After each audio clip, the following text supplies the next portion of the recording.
অনেকে আছে দেখো ডিসপ্লে লাগানোর পরে দেখতে পাচ্ছ ডিসপ্লে ভালো, যেই লাগাচ্ছ লাগানোর পরে দেখা যাচ্ছে দাগ হয়ে গেছে, দুটো ডিসপ্লেতে লাইন চলে এসছে বা ডিসপ্লে ভেঙে গেছে। ওই ধরনের প্রবলেমগুলো যেন না হয় সেই নিয়ে এই ভিডিও। তো ডিসপ্লেটা কিভাবে লাগাবে দেখতে থাকো সম্পূর্ণ। এই সেটটা প্রবলেম দেখো ডিসপ্লে পাল্টাতে এসছে, তো অনেকেই কমেন্ট করছো দাদা ডিসপ্লে কিভাবে লাগাবো, আর অনেকেই ডিসপ্লে লাগাবার পর অনেক ধরনের প্রবলেমে পড়ো। তো সেই সমস্ত প্রবলেমে যেন না পড়ো, যারা একদম নতুন কাজ করছো তারা কিভাবে কাজ করবে দেখতে থাকো। কারণ ডিসপ্লে পাল্টাবার পর অনেকে কমেন্ট করছে, অনেকে সেন্সার কাজ করছে না, তো বিভিন্ন ধরনের প্রবলেম আসে। সেই প্রবলেম থেকে নতুন যারা কাজ করছো কিভাবে বেরোবে সেই নিয়ে এই ভিডিও। তো সেট আবার দেখিয়ে দিচ্ছি, সবসময় সিমটারের পাশ থেকে খুলবে। আগে ফোনটা খোলার আগে ভালো করে দেখে নেবে, দেখে তারপরে খুলবে। ভালো করে দেখলে কি না তুমি আইডিয়া পেয়ে যাবে যে ফোনটা কিভাবে খুলবে। আর বাই চান্স কোনো ফোনের উপরে যদি ব্যাক প্যানেল থাকে, ধরো এরকম ব্যাক প্যানেল আছে, তো সেই ফোন এই সাইড থেকে ট্রাই করছো খুলছে না, সেক্ষেত্রে এক সাইড হালকা করে ফাঁকা করে দেখে নেবে নিচে নাট আছে কিনা। যদি দেখো নাট বোল্ট আছে তাহলে এটাই খুলবে, তারপরে ফোন খুলবে। আর যদি দেখো নাট বোল্ট নেই, হতে পারে নতুন খুলতে একটু টাইট হবে, তো এই সাইড থেকে খুলবে।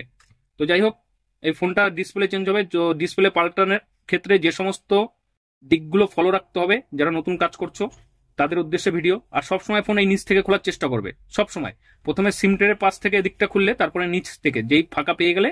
আর এই সুইচগুলো ফলো রাখবে, অনেক সময় করতে গিয়ে সুইচ হারিয়ে ফেলো অনেকে, তো এই সুইচগুলোকে ভালো করে ধ্যান দেবে যেন না পড়ে, যেন ব্যাক প্যানেলের ভিতরেই থাকে। এরপরে নাট খুলবে, সাবধানে নাট খুলবে। অনেক ক্ষেত্রে অনেক ফোনে দেখবে এখানে ফিঙ্গারপ্রিন্টটা লেগে থাকে, ঠিক আছে, তো ব্যাক প্যানেল হট করে টানবে না, ব্যাক প্যানেলটা আস্তে আস্তে ছাড়াবে, দেখবে ফিঙ্গারপ্রিন্ট এখানে লাগানো কিনা। তো ডিসপ্লে রিমুভ করব।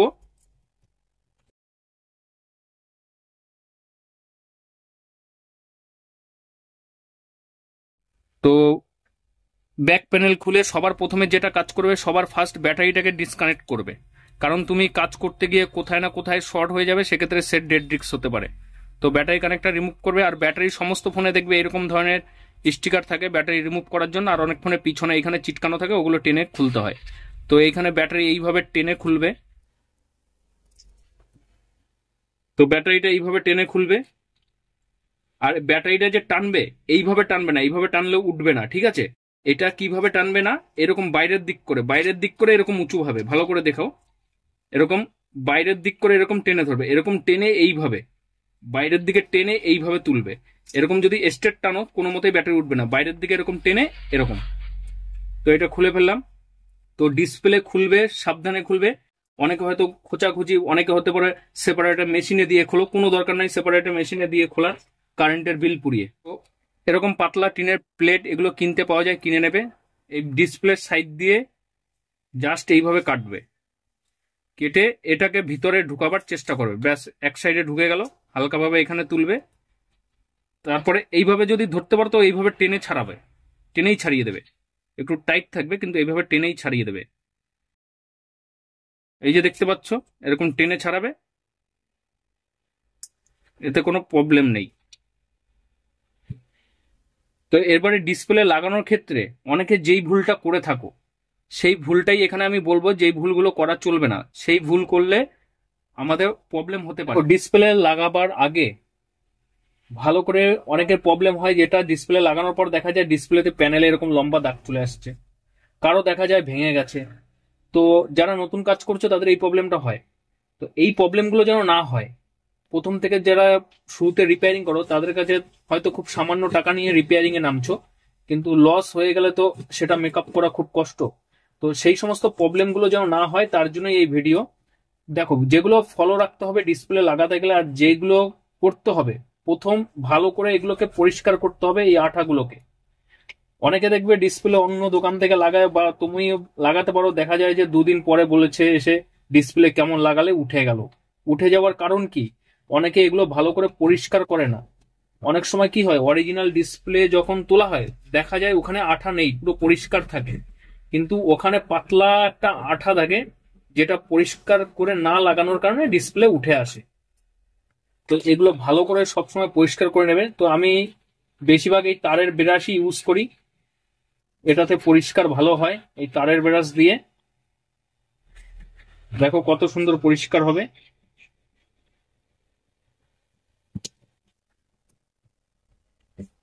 আবার অনেকে দেখবে ডিসপ্লে লাগানোর পর দেখা যায় যে ডিসপ্লের মাঝে একটা সাদা ছাপ, দু তিন জায়গাতেও হতে পারে, এক জায়গাতেও হতে পারে, একটা সাদা রঙের স্পট দেখা যায়। সেটাও কি কারণে আসে সেগুলো সম্বন্ধেও পুরো ডিটেলস বলবো। তো ভালো করে পরিষ্কার করে নেবে, ভালো করে পরিষ্কার করবে। দেখো অনেকের ডিসপ্লের মাঝে, ডিসপ্লে যখন পাল্টাও তারপরে দেখা যায় মাঝে কোথাও সাদা রঙের এরকম একটা আলো জ্বলছে, সাদা ব্রাইটনেস বেশি হয়ে যাচ্ছে কোথাও। ওগুলো হওয়ার কারণ হচ্ছে যখন ডিসপ্লে লাগাচ্ছ, অনেকে ফলো করো না, এই মাঝে যদি কোথাও ধরো বালি বা কিছু উঁচু মতো কিছু থেকে যায়, তখন ডিসপ্লে যখন লাগাচ্ছ প্রেসার পড়ে থাকে, আর যেখানে ধরো একটু উঁচু মতো থাকবে সেই জায়গাটাই সাদা স্পট আসে আমাদের। তো সেগুলো ভালো করে দেখে কাজ করতে হবে। তো পরিষ্কার করে নিলাম। এবারে মেন হচ্ছে আঠা দেওয়াটা। আঠাটা অনেকে আঠা দাও, এইখানে দেখো ভালো করে, এইখানটা ফলো করবে, এখানে আমাদের সেন্সারের ফুটো আছে, ভালো করে দেখো এখানে সেন্সার আছে আমাদের, এইখানে এরকম দুটো ফুটো দেখতে পাবে। তো এইটা হচ্ছে আমাদের সেন্সারের। অনেকে কি করো, আঠা দিতে গিয়ে এটা বোঝো না, এই সেন্সারটাকে ঢেকে দাও। ওই কারণে কি হয় না, ওই কারণে আমাদের ফোনে যখন কল আসে, কল আসলে কি হয় না, ডিসপ্লে লাইট অটোমেটিক বন্ধ হয়ে যাবে, আর কোনো কাজ করবে না যতক্ষণ না পর্যন্ত কলটা কাটা হবে।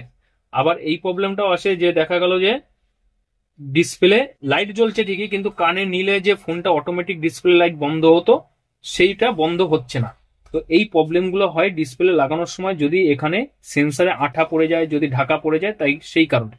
তো দেখো ওই জায়গাটাতে আমি কিভাবে কাজ করব। এরকম সরুভাবে আঠা দেবে। আর এই প্যানেলটাতে দেখো, এই প্যানেলে এখানে আঠা দিচ্ছ দাও, কিন্তু পরে আঠাটা হালকাভাবে মুছে নেবে। কেন মুছবে? কারণ এই আঠাটা বাই চান্স যদি আমাদের এই প্যানেলের এই ভিতরে চলে যায়, তাহলে আমাদের ডিসপ্লে প্যানেল শর্ট হয়ে যায়, সেক্ষেত্রে ডিসপ্লে ব্ল্যাক হয়ে যেতে পারে, বা কোনো কিছু ছবিই আসবে না, পুরো ব্ল্যাক হয়ে যেতে পারে। এই প্রবলেমটা আসে এইখানে আঠা বেশি দেওয়ার কারণে। যখন ডিসপ্লে এখানে বসাও আঠাটা ভিতরে চলে যায়, সেই কারণে আমাদের ডিসপ্লে দেখবে তুমি ভালো ডিসপ্লে লাগিয়েছো কিন্তু পরে দেখতে পাচ্ছ ব্ল্যাক হয়ে গেছে ডিসপ্লে। তো এই আঠাটা ঢোকার কারণে হয়।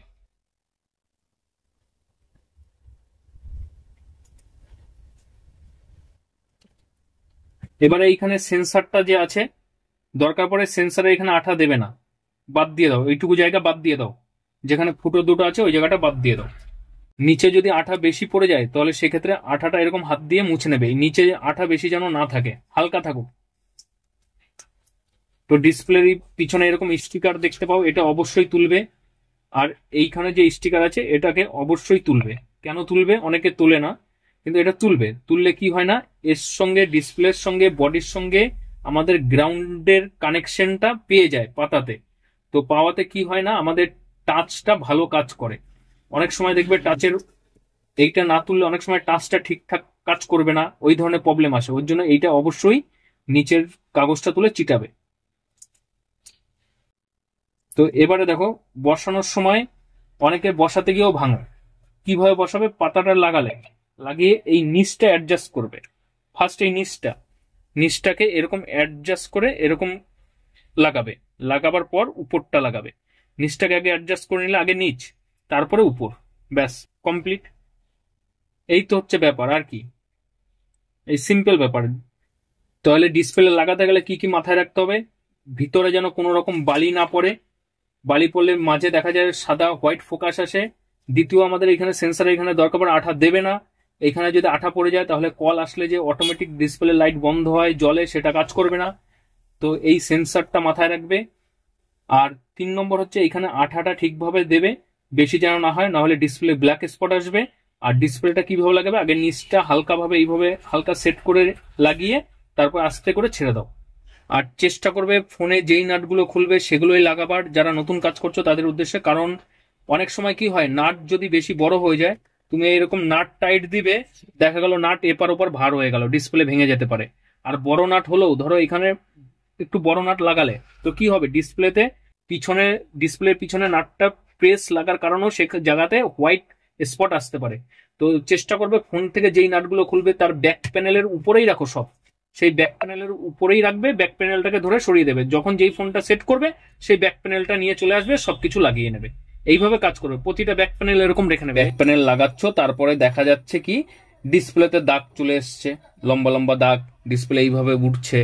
তো সেই প্রবলেমটা কি করে আসে, কি সাবধান নিতে হবে সেক্ষেত্রে ডিসপ্লে লাগানোর সময়, তো সেই জিনিসটা ফলো করো। তো আমাদের ডিসপ্লের এই নিচে যে এই যে প্যানেলটা থাকে, এটা কিন্তু আমাদের খুব নরম থাকে। অনেকে কি করো, ডিসপ্লে যখন বসাও এখানে ভালো করে এখানে ফলো করো, এই ক্যাবিনেটের এখানে কোনাটা দেখো, অনেকে হয়তো ডিসপ্লে যখন বসাচ্ছ এইভাবে বসিয়ে চেপে দিচ্ছ। চাপার কারণে কি হয় না, এই কোনাটা ধরো এই যে যে ফ্রেমে এই কোনাটা ধরো উঁচু হয়ে আছে, এটা ঠিক মতো এই কোনায় অ্যাডজাস্ট হলো না, তখন এখানে প্রেশার লেগে কি হয় না, এখান থেকে ভেঙে যায়, যার কারণে আমাদের ডিসপ্লে লাগানোর পরে দেখা যায় এরকম দাগ চলে এসছে। তো আগে এইরকম ভাবেই ডিসপ্লেটা ওর জন্য সেট করতে বলা হয়েছে, এইভাবেই সেট করবে, এইভাবে কোনাটা নিয়ে এরকম ভাবেই সেট করবে। আর দ্বিতীয়ত আবার দাগ আসে কি কারণে, এটা তো করলে তার ব্যাক প্যানেল লাগাতে গিয়ে আরেকটা জিনিস মাথায় রাখবে, অনেক সময় কাজ করতে গিয়ে দেখবে এরকম সেন্সার যদি হারিয়ে যায়, ধরো এইখানে সেন্সার বলছি কেন, সেন্সারের এই উপরের রবারটা যদি হারিয়ে যায়, সেক্ষেত্রে ডিসপ্লে লাগানোর পরে কি হচ্ছে না, কাস্টমারের কল আসলে সেন্সার লাইট যে অটোমেটিক কানে নিলে বন্ধ হয় সেটা হয় না, কল আসলে ডিসপ্লে লাইট বন্ধ হয়ে যায়। তো এই সেন্সারের উপরে একটা রবার থাকে, বাই চান্স যদি ওই রবারটা তোমার কাছ থেকে হারিয়ে যায় বা ওটা যদি না লাগাও, এটা ফলো রাখতে হবে, এখানে যে রবারটা থাকে, তো ওই রবারটা যদি হারিয়ে যায় না থাকে, তাহলে সেক্ষেত্রে কি করবে না, এই একটা সলিউশন আছে, এরকম দেখবে চার্জিং এর পিছনে আমরা এরকম ধরনের রবার দেখতে পাই, তো এই রবারটাই ইউজ করবে, কালো রবার। তো সরু করে কেটে এই যে যে দুটো ফুটো আছে, এই দুটো ফুটোর মাঝে হালকাভাবে আঠা দেবে, আঠা যেন আবার এই সেন্সারে ফুটোতে না যায়, সরুভাবে আঠা দিয়ে রবার সরু করে কেটে এইখান থেকে এইখান পর্যন্ত লাগিয়ে দেবে। আমি স্যাম্পল দেখিয়ে দিচ্ছি কিরকম লাগাবে। এইরকম রবারটা কেটে নেবে সরু করে। অনেকে এই ধরনের প্রবলেমে পড়ো, ডিসপ্লে লাগানোর পরে এইরকম সেন্সার কাজ করে না, অনেকে রবারও হারিয়ে ফেলো, তো সেক্ষেত্রে এইভাবে কাজ করবে। তো এটা অনেকে হয়তো আঠা এইভাবে দিতে গেলে এইখানে যে ফুটো দুটো আছে জাম হয়ে যেতে পারে, তো সেক্ষেত্রে কি করবে না, নিচে হালকাভাবে আঠা নিয়ে নিলে, এরপরে টুইজারের মাধ্যমে এখানে হালকাভাবে মাঝখানে এরকম ভাবে দিয়ে দেবে। সেন্সার দেখবে সেন্সার যেন ঢাকা না পড়ে আঠাতে। তো এরপরে রবারটা এরকম মাঝে বসিয়ে দেবে, বেশি মোটা কাটবে না, চওড়া কাটবে না, সরু করে কাটবে। তো এই দুটো ফুটোর মাঝে এইভাবে বসিয়ে দেবে আঠা দিয়ে। বসানোর পরে কি হবে, ডিসপ্লে লাগাও, তাহলে সেন্সার আমাদের কাজ করবে। ডিসপ্লে পেস্টিং করে দিয়েছো, আবার ডিসপ্লেটা খুলতে যাচ্ছ, ডিসপ্লে খোলার কোনো প্রয়োজন নেই, ডিসপ্লে যেমন লাগানো আছে পেস্টিং এর পর তেমনই থাক। সেন্সার যদি প্রবলেম আসে, বোর্ড খুলবে, বোর্ড খুলে এখানে সেন্সার দেখতে পাচ্ছ, এখানেই কাজ করবে। এমন নয় আবার ডিসপ্লে খুলতে যাচ্ছ যে ওইখানে ডিসপ্লের উপর দিয়ে দেখানো হয়েছে বলে, বোর্ড খুলে সেন্সারে এখানে রবার লাগিয়ে তারপরে এইভাবে কাজ করবে। তো এরপরে যেটা আছে, এটা সেন্সারের প্রবলেম গেল, যেটা ধ্যান রাখা উচিত। এরপরে কি হয় না, ব্যাক প্যানেল এগুলো সব ঠিক আছে দেখে নিলে, সেন্সারের রবারও লাগালে সব আছে, সেন্সার সব ঠিক আছে, তারপরে কি করলে না, এরপরে সমস্ত বিষয়ের পর যদি সাবধানের সঙ্গে লাগানোর পরও যদি দেখো এখানে দাগ আসছে, সেটা কিভাবে আসে না, সেই কালো এই যে লাইনিংটা আর একটা প্রবলেম আসে, সেটা কিভাবে কিসের জন্য আসে না, এই যে ব্যাক প্যানেল যে লাগাচ্ছ, ব্যাক প্যানেলটা লাগানোর সময় অনেকে কি করো, ব্যাক প্যানেল ধরে এইভাবে চাপাচাপি করে লাগাও, কিন্তু না, এই ব্যাক প্যানেলটা কিভাবে লাগাবে, কারণ এই জায়গাটা আমাদের খুব হালকা যদি জোরে প্রেসার পড়ে তাহলে আমার ডিসপ্লেতে লাইনিং চলে আসবে। তো সেই ক্ষেত্রে কি করবে, দেখো ব্যাক প্যানেল লাগাবার নিয়ম হচ্ছে, প্রথমত ধরো, আর যে সমস্ত সুইচ যেগুলো পড়ে যাচ্ছে খুলে, সেগুলো তো অবশ্যই এরকম থাকবে, এরকম সাজিয়ে নিলে এরকম ভাবে সেট করে লাগাচ্ছ, তাই তো। তো এবারে এইখানে যে লাগাচ্ছ, এইখানে প্রেসার দেবে কোথায় না, এই যে জাস্ট এইটুকু জায়গায়, এই যে দুই সাইডের যে এই যে কালো বিটটা আছে, এই বিটের এখানে আর এখানে, এইখানে না, এরকম ভাবে মোটেই না, তাহলে কিন্তু ডিসপ্লেতে কালো লাইনিং দাগ চলে আসবে এরকম দুই সাইডে, এই যে জাস্ট দুই সাইডে ধরবে, আর পিছন থেকে প্রেস মারবে, পিছনে যত জোরে খুশি তুমি প্রেসার দাও আঙ্গুল দিয়ে, কোনো প্রবলেম নেই, জাস্ট এইটার সাপোর্টে এরকম ধরবে আর পিছন থেকে এইভাবে প্রেস করবে, ঠিক আছে।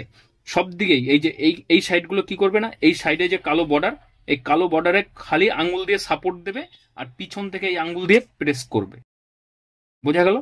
এই যে এরকম জাস্ট এরকম সাপোর্ট দেবে আর পিছন দিয়ে এই আঙ্গুল দিয়ে পিছনে প্রেস করবে, সামনে না, এটা সাপোর্ট। আর এই ডিসপ্লেতে কখনোই সাপোর্ট না যে এইখানে সাপোর্ট দিচ্ছ প্রেস করছো, না, ডিসপ্লে ভেঙে যাবে, এইখানে সাপোর্ট দিয়ে এরকম ইজি।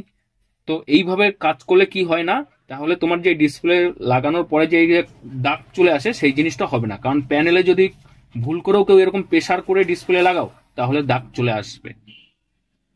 এই কারণে আমাদের ডিসপ্লে লাগানোর পরে এই দাগগুলো আসে।